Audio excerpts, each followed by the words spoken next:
खरं म्हणजे सावर्णा मतदारसंघ जर पळयत जाल्यार सावर्णा मतदारसंघात सगळ्या तरेच्यो सोयी सुविधा येता त्या काळात अवेलेबल जावपाक शकता. खरें हो मतदारसंघ तसो पळोवंक वचत जाल्यार मायनिंग डिपेंडंट मतदारसंघ.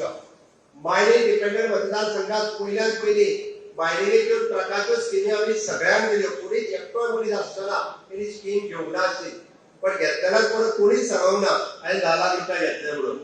ट्रक वाल्यांक कमीत कमी 5 लाख रुपयाच्या वयर मेळ्ळ्या काय जालें? आता सांगता तूं हय म्हणून 5 लाख रुपयाच्या वयर तरी कमीत नो डाउट मायनिंग बंद जालें म्हाजो दोश नाशिल्लो, पण तरी आमी ताका कॉम्पेन्सेट केलें. मायनिंग परत एकदा रिझ्यूम खूब बऱ्या पद्धतीन जावपाक लागला. जवळपास 8 मायनिंग लिजा सुरू जाली आणि उरलेली मायनिंग लिजा जी आसा येता त्या कार्यकाळात आमी सुरू करता 100% आणि खूप सस्टेनेबल मायनिंग गोंयांत चालू जातलें हें हांव 100% सांगता.